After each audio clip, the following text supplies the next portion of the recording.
Le Conseil de sécurité décide le maintien de la mission d'observation onusienne en Syrie.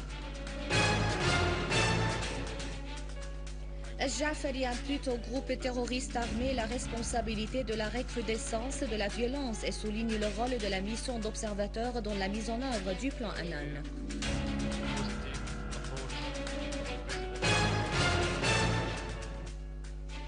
Le président Poutine réitère le rejet de son pays de toute ingérence étrangère dans les affaires intérieures de la Syrie.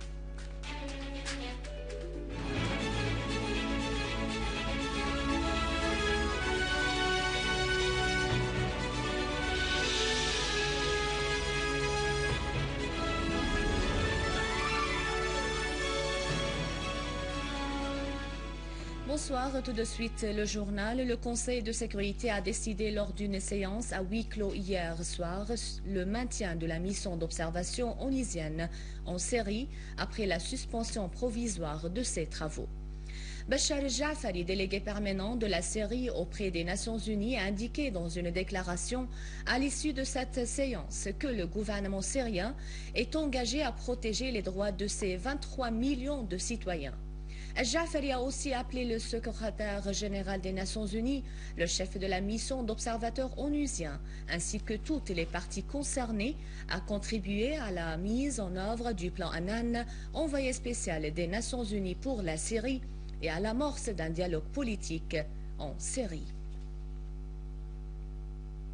Et le délégué permanent de la Chine auprès des Nations Unies, Li Baodong, a salué les efforts déployés par la mission d'observateurs onusiens en Syrie pour mener à bien sa mission dans ce pays, et ce malgré toutes les difficultés dont elle fait l'objet.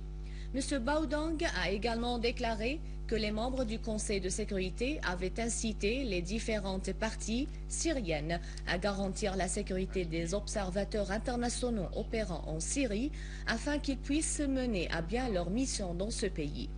M. Baodong a de même indiqué la présence d'une tierce partie qui s'efforçait d'attiser le conflit en Syrie et dans d'autres parties de la région du Moyen-Orient. À cet égard, M. Baodong a appelé tous les acteurs dans la région à intensifier leur pression sur cette tierce partie, tout en soulignant la nécessité de mettre en œuvre les résolutions des Nations Unies et le plan Annan, seul moyen de résoudre la crise syrienne. Et le Conseil de sécurité des Nations Unies avait examiné dans une séance à huis clos l'avenir de la mission d'observation internationale en Syrie après la suspension provisoire de ses tâches. Hervé Latsous, secrétaire général adjoint des Nations Unies pour le maintien de la paix, a annoncé que l'organisation onusienne a décidé de maintenir la mission d'observation en Syrie et de réfléchir à une éventuelle révision de ses prérogatives. Pour lui, le plan Annan à 6 points restera la référence et le cadre adéquat pour trouver une issue à la crise syrienne. Et le général Robert Mood, chef de la mission d'observateur des Nations Unies en Syrie, a affirmé que le gouvernement syrien avait clairement affiché son engagement à garantir la sécurité et la liberté de déplacement des observateurs internationaux opérant en Syrie, tout en indiquant que l'opposition armée n'avait jusqu'à présent affiché aucun engagement clair dans ce sens. Le général Mood, qui s'exprimait lors d'une conférence de presse tenue à l'issue de la séance d'hier du Conseil de sécurité des Nations Unies, a précisé que durant les 2 jours écoulés, le gouvernement syrien s'était déclaré clairement attaché à la sécurité des observateurs internationaux, contrairement à l'opposition armée qui jusqu'à présent ne s'est jamais prononcée sur ce point. Le général Mood a également précisé que les observateurs onusiens opérant en Syrie ne reprendront pas leurs activités qu'après la baisse de la violence, ainsi qu'après l'engagement de toutes les parties belligérantes à garantir leur sécurité et liberté de déplacement. Le général Mood a aussi affirmé que sa mission était normalement engagée à rester en Syrie, même si les violences causeraient l'arrêt de ses activités. Le président russe Vladimir Poutine a réaffirmé l'opposition de son pays à toute ingérence étrangère dans les affaires internes de la Syrie, soulignant que le changement du pouvoir en Syrie ne serait possible que dans le cadre de la Constitution et que les étrangers n'avaient pas le droit de décider qui devrait être au pouvoir dans un pays quelconque. Dans une conférence de presse tenue à l'issue de sa participation au sommet du G20 tenu à Los Cabos au Mexique, Poutine a affirmé que personne n'avait le droit de décider à la place des peuples qui devraient prendre le pouvoir et qui devraient l'abdiquer. Il faut œuvrer de concert avec les autres parties internationales pour trouver une solution à la crise en Syrie. Il faut aussi un arrêt de la violence de la part de toutes les parties pour pouvoir amorcer un dialogue et parvenir à un accord sur la manière de vivre ensemble à l'avenir et sur la manière d'assurer la sécurité et les intérêts des citoyens, a ajouté Poutine.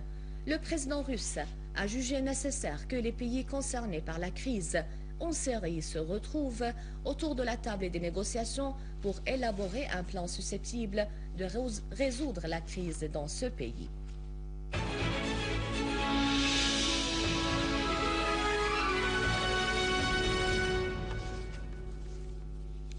Des terroristes armés ont tué aujourd'hui le général Ghassan Abu al-Dahab, directeur du dispensaire de Haresta, devant son domicile.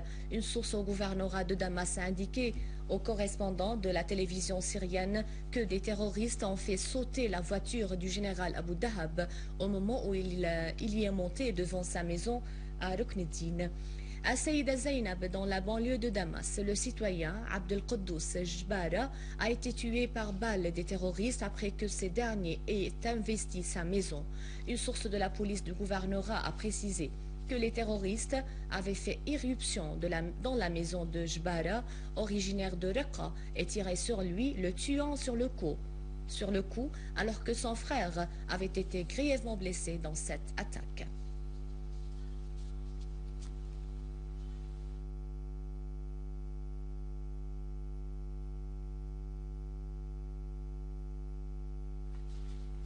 Et à Hama, des affrontements ont eu lieu entre les services de sécurité spécialisés et des terroristes armés qui agressaient les citoyens et semaient la panique parmi eux dans le quartier d'Al-Qussour. Des terroristes ont été tués dans ces accrochages et d'autres arrêtés. Les armes en possession des terroristes ont été confisquées, dont des mitrailleuses et des fusils automatiques et des lance-roquettes RPG, en plus de jumelles de vision nocturne, des appareils de télécommande et des quantités de munitions. Toujours à Hama, des terroristes armés ont mis la main sur un véhicule pompier et enlevé son chauffeur au moment où il était en service dans la zone El-Ghab sur la route Sqelbiye Al-Ibar. Plusieurs terroristes ont été tués, d'autres capturés par des services de sécurité spécialisés dans des accrochages qui ont eu lieu à Restan, à Homs. Les terroristes en question avaient procédé à des actes de vandalisme et terrifié les citoyens. Parmi les terroristes tués, le terroriste Youssef Al-Ashtar, poursuivi pour divers actes criminels. Les services de sécurité spécialisés ont également saisi une grande quantité d'armes, dont des fusils automatiques, des mitrailleuses et des grenades. D'autre part, et dans le cadre des actes de destruction des infrastructures, un groupe terroriste armé a fait sauter le pont reliant les villages Mariamine et Chnei sur la route Hams-Masyaf. Et les services de sécurité spécialisés ont saisi des armes dissimulées dans des caches des terroristes armés à Al-Hafé, dans la banlieue de l'attaqué. Des fusils de plusieurs types et des munitions figurent parmi les armes saisies.